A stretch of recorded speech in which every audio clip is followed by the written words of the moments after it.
Salut les amis, j'espère que vous allez bien. On se retrouve pour une nouvelle vidéo sur l'univers de Boruto et aujourd'hui il est enfin temps d'analyser en longueur le chapitre 67 de Boruto. Il y a quelques semaines maintenant on avait fait le résumé du chapitre, un chapitre qui a marqué beaucoup d'entre vous. Pourquoi? Parce qu'il y a pas mal de choses qui s'y passent entre la résurrection du personnage de Boruto grâce à Momoshiki, l'avenir de Kawaki par rapport à tout ce qu'il a fait dans cet arc Code, la défaite de Code et surtout l'humiliation du personnage de Naruto. Alors c'est un mot assez fort, on va y revenir dans cette vidéo, mais moi ce qui m'interroge réellement dans ce chapitre 67, c'est la suite par rapport au prochain chapitre sur le cas Boruto, son avenir, son chemin et la décision de Momoshiki de le sauver pour sa pomme, mais pour quelle raison? En fait, d'après tous les avis que j'ai vus sur différents réseaux sociaux, cette mort de Boruto et cette résurrection paraît simpliste pour beaucoup. Pour moi, reste quand même travaillé, ça matche bien. Pourquoi? Parce que, eh bien, ça implique maintenant que Boruto dans l'histoire est le sacrifice parfait pour Joby.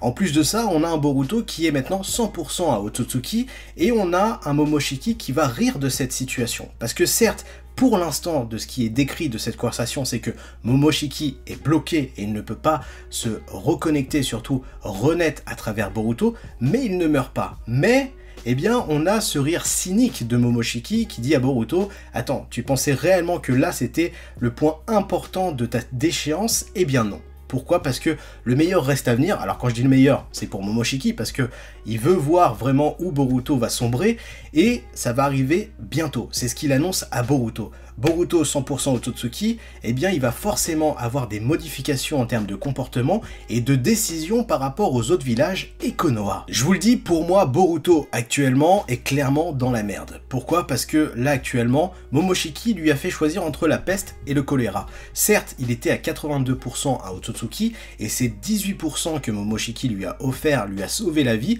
mais à cause de cela, Boruto maintenant est à 100% à Otsutsuki.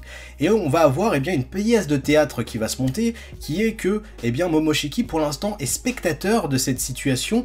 Et pour moi, le fait que Boruto est à 100% à Otsutsuki va forcément modifier l'être qu'il est. Et c'est là où c'est intéressant, pourquoi? Parce que quand on analyse le personnage de Kawaki et qu'il utilise le vrai pouvoir du Kama, eh bien on a un Kawaki qui va sombrer, qui va être totalement différent du Kawaki qu'on connaît quand il n'utilise pas ce pouvoir. Est-ce que maintenant que Boruto est 100% Otsutsuki, cela ne va pas affecter son comportement et l'être qu'il était jusqu'à présent? Et c'est là où les pièces du puzzle commencent à s'imbriquer. Pourquoi? Puisque Momoshiki n'a pas fait cela gratuitement. C'est-à-dire que il avait son intérêt de ne pas mourir et de vivre par rapport à son véhicule qui est Boruto, mais surtout, eh bien, il a quelque chose dans la tête. C'est-à-dire que si réellement le fait que Boruto devienne un Otsutsuki à 100% l'affecte au niveau de sa psychique, sa psychologie, sa personne, eh bien on aurait potentiellement un Boruto qui serait tributaire du personnage de Momoshiki. Et si c'est le cas, eh bien Momoshiki a déjà gagné la partie. Pourquoi? Parce que eh bien Boruto serait obligé de faire un pacte avec Momoshiki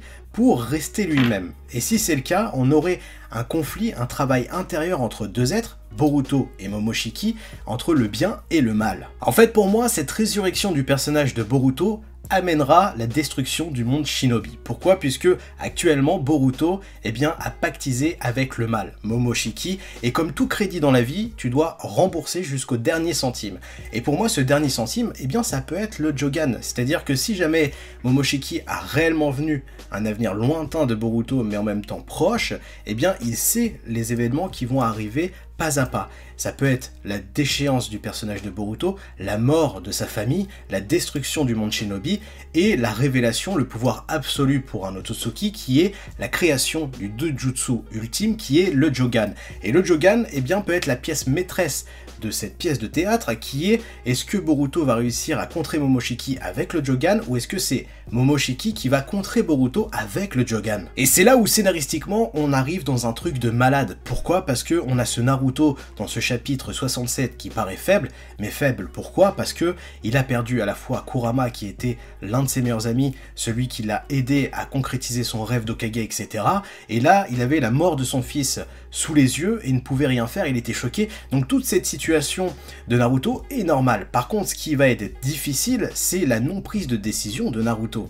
Pourquoi? Parce que eh bien, tous ces événements vont être décrits aux autres villages. Un Naruto qui est amoindri, affaibli, et qui n'a pas pris la bonne décision pour détruire son fils, ou même Kawaki, qui sont tous deux des menaces pour le monde shinobi. Le conflit du monde shinobi pourrait alors commencer avec une réunion des Kage. Parce que le gros problème dans tout ça, c'est que Naruto Uzumaki, qui est un Hokage, eh bien n'a pas pris ses responsabilités lors de la mort de son fils. Shikamaru l'a alarmé, pourquoi? Parce que eh bien Code était affaibli, on avait un Kawaki qui avait l'ascendant sur Code, si Naruto était joint au combat avec Kawaki, est-ce que tous deux n'auraient pas pu détruire Code et donc éviter la future menace? Pourquoi la future menace? Parce que on a un Code qui est enragé et un Code qui va aller à la rencontre d'Amado pour libérer son réel pouvoir. Son réel pouvoir, eh bien, va peut-être mettre à genoux tout le monde shinobi et donc détruire ce monde shinobi, et on n'aura que Boruto et Kawaki qui resteront en place pour avoir leur vengeance personnelle. Et c'est là où le pacte avec le diable intervient. Deux petits grains de sable qui deviennent un caillou. Pourquoi? Parce que la résurrection du personnage de Boruto va amener le passé et le futur sombre du monde shinobi. Pourquoi? Parce que on va avoir eh bien, ce sacrifice potentiel pour Jubi. Boruto mort égale un sacrifice pour Jubi beaucoup plus compliqué pour Code. Pourquoi? Parce que il ne peut pas sacrifier Kawaki. Kawaki est le prince de Eida et Eida a l'emprise sur Code. Donc on aurait eu une paix entre guillemets limitée, si je puis dire. Mais là, avec Boruto sur le tapis, qui est maintenant à 100% un Otsutsuki, eh bien, c'est de la pâtée pour Jubi. Et c'est là où Boruto, eh bien, va payer sa dette. Sa dette qui est que, à cause de lui, le monde shinobi sombrera par rapport à Kawaki, par rapport à Code, Eida et Daimon. Maintenant, reste à savoir le chemin que Boruto va parcourir dans sa propre œuvre. Ce chemin sombre où il va voir tout disparaître et va devoir tout reconstruire jusqu'au combat avec Kawaki, et même peut-être après, de ce qui nous a été montré dans l'épisode 1, et j'ai hâte de découvrir comment le Jogan va être la clé de cette histoire, et surtout son intégration dans le manga, parce que dans l'anime ça a été un petit boogie-boulga, et donc on l'a arrêté assez rapidement, parce que on s'est dit peut-être ça pourrait être un truc cool pour la fin de l'œuvre, donc on va avoir une réintégration dans le manga beaucoup plus personnelle, beaucoup plus poussée de cet œil par rapport au cas Boruto et Momoshiki, mais cet œil, cette importance pour les Otsutsuki.